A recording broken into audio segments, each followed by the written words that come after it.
दोस्तों, क्या आप यकीन करेंगे कि हमारी पृथ्वी पर एक ऐसी जगह भी है जहां ना तो कोई मच्छर पाया जाता है और ना ही कोई जहरीला सांप। वहीं दूसरी तरफ एक अन्य ऐसी जादुई जगह भी है जहां के लोग शायद मरना ही भूल जाते हैं और 100 सालों तक की उम्र मज़े से बिताते हैं। आज मैं आपको एक ऐसे सफ़र पर ले जा रहा हूं जहां एक तरफ धधकते ज्वालामुखी और विशाल ग्लेशियरों वाली आग एवं बर्फ़ की धरती है, तो दूसरी तरफ हजारों साल पुरानी सभ्यता और नीले समुद्र वाला देवताओं का स्वर्ग। तो चलिए अपनी यात्रा शुरू करते हैं। आइसलैंड। दोस्तों, आइसलैंड उत्तरी अंटार्कटिक महासागर में यूरोप और नॉर्थ अमेरिका के ठीक बीचों बीच बसा एक जादुई द्वीपीय देश है। द्वीपीय देश का मतलब उस देश से होता है जिसकी सीमा किसी दूसरे देश को नहीं छूती, बल्कि उसके चारों ओर समुद्र ही फैला होता है। आइसलैंड को आग और बर्फ की धरती भी कहा जाता है, क्योंकि यह दुनिया की उन चुनिंदा जगहों में से एक है जहां आप एक तरफ विशाल ग्लेशियरों की ठंडी चादर देख सकते हैं, तो दूसरी तरफ धधकते ज्वालामुखी तथा धरती के भीतर से फूटते उबलते पानी के फव्वारे भी यहां आपका स्वागत करते हैं। आइसलैंड आर्कटिक सर्कल के मुहाने पर स्थित है, जिसके कारण यहां गर्मियों में सूरज कभी नहीं डूबता, यानी 24 घंटे सूर्य की रोशनी मौजूद रहती है। एवं सर्दियों में यहां का आसमान हरे नीले रंगों की जादुई रोशनी अर्थात अरोरा लाइट से भर जाता है। सबसे दिलचस्प बात यह है कि इतनी प्राकृतिक सुंदरता के बीच में रहने वाले इस देश में एक भी जहरीला जीव नहीं पाया जाता। ना ही यहाँ मच्छर है, ना ही सांप। कुछ एक मधुमक्खी प्रजाति यहाँ अवश्य है, परंतु वो भी बेहद शांत है और कभी इंसानों पर हमला नहीं करती। ये खूबी आइसलैंड को दुनिया का सुकून भरा कोना बना देती है। आइसलैंड की धरती पर विज्ञान और प्राचीन लोक कथाओं का एक ऐसा अद्भुत मिलन देखने को मिलता है जो इसे दुनिया का सबसे रहस्यमयी देश बना देता है।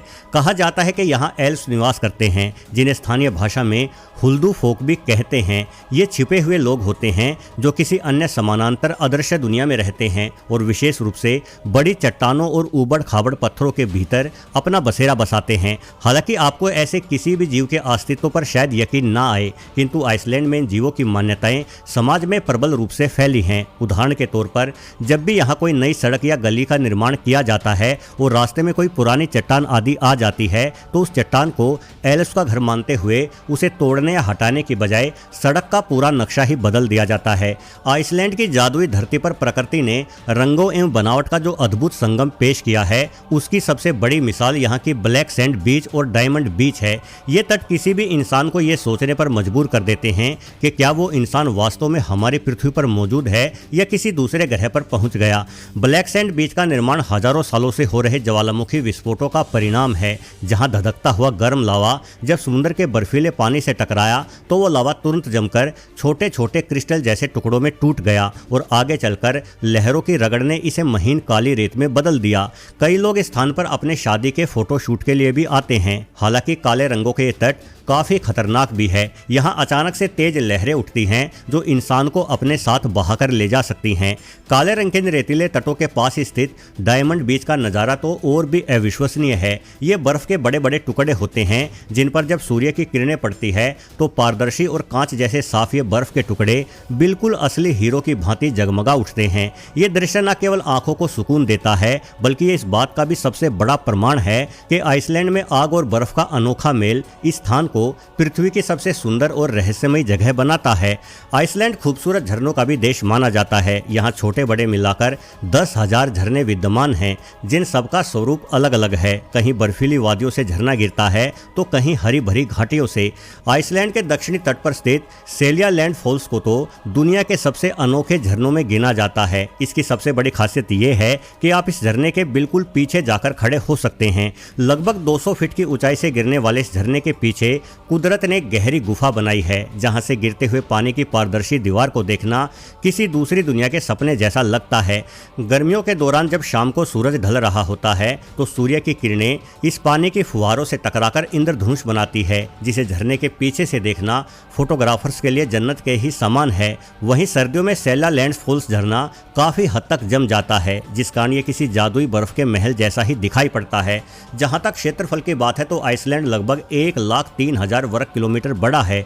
यानी ये भारत के बिहार राज्य है, जिसका क्षेत्रफल लगभग 94,163 वर्ग किलोमीटर है, से थोड़ा सा ही बड़ा है। वहीं उत्तर प्रदेश, जिसका क्षेत्रफल लगभग 2,40,928 वर्ग किलोमीटर है, से आइसलैंड का क्षेत्रफल आधे से भी कम है। लेकिन रोचक बात यह है कि जहां बिहार में 13 करोड़ से ज़्यादा लोग रहते हैं और उत्तर प्रदेश में 24 करोड़, वहीं आइसलैंड की कुल आबादी मात्र 4 लाख इंसानों की ही है। इसका अर्थ है कि यहाँ ज़मीन तो बहुत है लेकिन रहने वाले कम, जिसका नतीजा ये हुआ कि आइसलैंड में कोई भी बेघर इंसान नहीं दिखता। यहाँ भेड़ बकरियों का पालन करने वाले लोग, जो आमतौर पर भारत में गरीब समझे जाते हैं, के पास भी हजारों एकड़ तक फैले बड़े बड़े फार्म हाउस हैं। कुछ किसानों के पास तो 5 से 7 हजार एकड़ में फैली विशाल भूमि भी है, जिसमें यदि आप घूमना शुरू कर दो तो कई सप्ताह तो आपको वो जमीन ही देखने में लग जाएंगे। हालांकि इन फार्मों का 80% हिस्सा बंजर पहाड़ों से ही ढका हुआ है, यानी यहाँ खेती कम होती है और भेड़ बकरियों जैसे पशु चराने का काम अधिक होता है। जैसा कि मैंने पहले ही बताया कि आइसलैंड में कोई भी इंसान बेघर नहीं होता, यहाँ के लोग बेहद अमीर हैं। लेकिन यदि कोई इंसान किसी कारण से बेघर हो भी जाए तो आइसलैंड की सरकार ने माउंटेन हट्स नामक अनेकों नारंगी रंग के आपातकालीन शेल्टर बनाए हुए हैं। इनके अंदर रुकने की शानदार व्यवस्थाएं होती हैं। ये घर हमेशा खुले रहते हैं, आप कभी भी जाओ और बिना कोई किराया दिए जितने समय चाहो इनमें रहो। इन घरों में अक्सर वो लोग ही रुकते हैं जो किसी लंबे सफ़र पर हों और किसी तूफान आदि में फंसने के कारण उन्हें सफ़र के बीच में शरण लेनी पड़ी हो। यहाँ रुकने वाले राहगीर अपने पास मौजूद अतिरिक्त सूखा खाना, माचिस या मोमबत्ती जैसी वस्तु छोड़कर चले जाते हैं ताकि आगे आने वाले मुसीबत में फंसे यात्री की मदद हो सके। यानी आइसलैंड के लोग चोरी करने की बजाय खुद का ही सामान छोड़कर जाने वाले दिलदार लोग हैं। वैसे आइसलैंड का नाम दिमाग में आते ही हम लोगों के मन में एक ऐसी दुनिया का चित्र बनता है जहां दूर दूर तक बर्फ फैली होगी, लेकिन ये बात पूरी तरह से सच नहीं है। बर्फ के साथ साथ इस देश में अनेकों ज्वालामुखी और गर्म पानी के झरने भी मौजूद है। यहाँ 100 से ज़्यादा ज्वालामुखी है, जिनमें से 30 अभी भी सक्रिय हैं और ये ज्वालामुखी इस देश के लिए एक पावर बैंक की भांति कार्य कर रहे हैं। दरअसल आइसलैंड में बिजली कोयले या डीजल से नहीं बल्कि सीधे ज्वालामुखियों की उबलती गर्मी से बनाई जाती है। इस प्रक्रिया को जियोथर्मल एनर्जी कहते हैं, जिसमें वैज्ञानिक जमीन में हजारों फीट गहरे छेद करके वहां छिपे खोलते हुए पानी और भाप को बाहर निकालते हैं और जब ये तेज दबाव वाली भाप बाहर आती है तो इससे विशाल टरबाइनों को तेजी से घुमाया जाता है, जिससे इतनी बिजली पैदा हो सकती है कि पूरे देश के घर ही रोशन हो जाते हैं।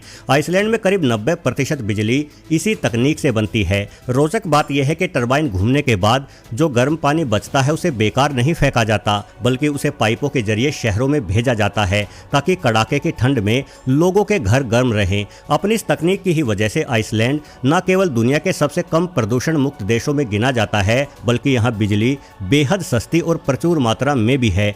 वैसे तो आइसलैंड में प्रदूषण नाम की महासमस्या का कोई अस्तित्व नहीं है। बावजूद इसके इस देश ने इलेक्ट्रिक कारों को बहुत तेजी से अपनाया है और वर्ष 2030 तक आइसलैंड की सरकार का लक्ष्य अपने देश में मौजूद सभी इंजन वाले वाहनों को पूरी तरह से बंद कर देना है ताकि उनके देश में धुएं का एक कण भी बाकी ना रहे। आइसलैंड में कोई बेरोजगारी नहीं है और यहाँ की सामाजिक समानता भी अद्भुत है। ना किसी जात पात या धर्म का भेदभाव और ना ही महिला एवं पुरुष का भेदभाव। यहाँ की महिलाएं राजनीति और प्रशासन जैसे सभी क्षेत्रों में पुरुषों के साथ बराबर की भागीदारी रखती है। इस देश में एक अनोखा रिवाज भी है जिसमें ठंडी बर्फ के बीचों बीच गड्ढा खोदकर ठंडे पानी में डुबकी लगाना होता है, क्योंकि आइसलैंड के लोग मानते हैं कि ऐसा करने से उनकी इम्यूनिटी अच्छी रहती है और दिमागी चिंता से भी मुक्ति मिलती है। हार्ट जमा देने वाले इस ठंडे पानी में ये लोग मजे से डुबकी लगाते हैं, क्योंकि यहाँ ठंडे पानी से डरने वाले को सबसे बड़ा डरपोक समझा जाता है।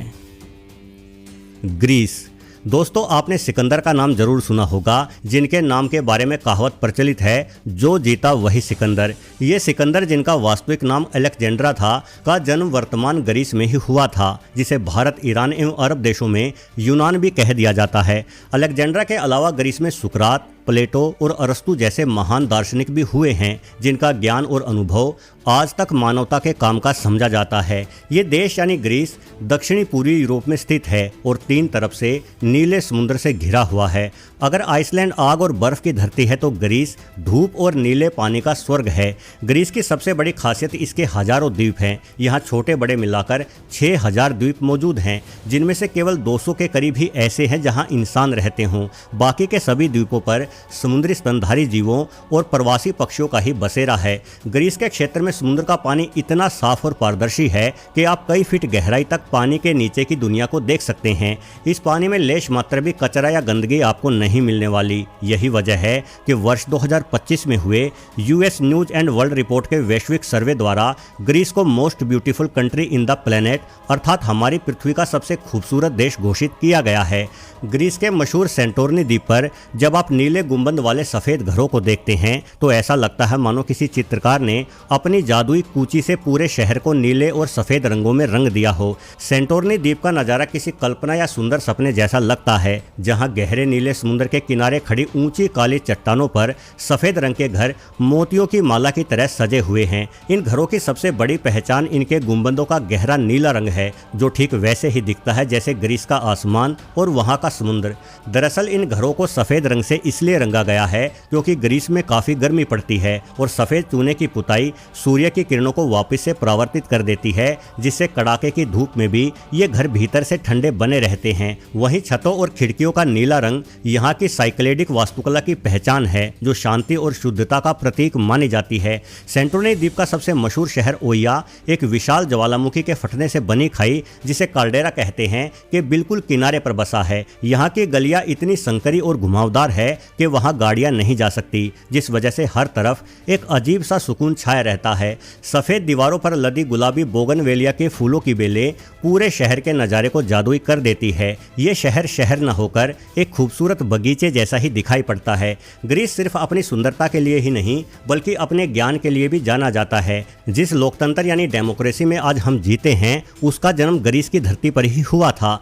जिस तरह से आइसलैंड में लोग एल्व्स पर विश्वास करते हैं, वैसे ही ग्रीस की पहचान उसके 12 महान ओलंपिक देवताओं से है। यहाँ के लोगों का मानना है कि माउंट ओलंपस, जो ग्रीस का सबसे ऊंचा पहाड़ है, पर देवताओं का घर हुआ करता था, जहाँ बिजली के देवता ज्यूस का राज चलता था। यदि ग्रीस की तुलना अपने भारत के किसी राज्य से करे तो इसका क्षेत्रफल लगभग 1,31,957 वर्ग किलोमीटर है। यानी ये हमारे तमिलनाडु राज्य, जिसका क्षेत्रफल लगभग 1,30,000 वर्ग किलोमीटर है, के करीब है। लेकिन आबादी के मामले में तमिलनाडु और ग्रीस में अंतर जमीन आसमान का है। जहां तमिलनाडु में 7.5 करोड़ लोग रहते हैं, वहीं पूरे ग्रीस की आबादी मात्र 1 करोड़ के ही आसपास है। यानी यहाँ भीड़ बहुत कम है, और ये कम भीड़ वाली खूबी ही ग्रीस को हर तरफ शांति और सुकून से भर देती है। यहाँ के लोगों का जीवन जीने का तरीका बहुत ही सीधा है। धूप, जैतून की खेती और समुद्र के किनारे घंटों बातें करना इन लोगों की दिनचर्या का हिस्सा माना जाता है। ग्रीस में एक और द्वीप है जिसका नाम इकारिया है।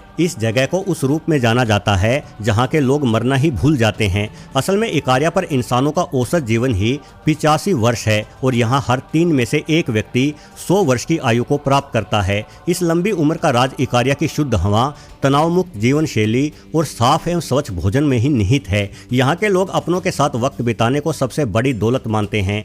आइसलैंड की ही तरह ग्रीस में भी लोग मेहमान नवाजी को बहुत प्रेम करते हैं। ये इसे फिलोक्सीनिया कहते हैं, जिसका अर्थ है अजनबियों के प्रति प्रेम। अगर आप यहाँ के किसी गांव में चले जाएं तो स्थानीय निवासी आपको अपने घर बुलाकर चाय या कॉफ़ी अवश्य पिलाएंगे। यहाँ तक कि ग्रीस के लोग एक दूसरे पर इतना भरोसा करते हैं कि दूर दराज में बसे गांव में यदि किसी राहगीर को कोई होटल ना मिले तो वो राहगीर आसानी से किसी भी घर का दरवाजा खटखटाते हुए उस घर में आश्रय प्राप्त कर सकता है। ये लोग अनजान मुसाफिरों को भी भोजन देना और उसे रहने का स्थान देना अपना सबसे बड़ा फर्ज समझते हैं।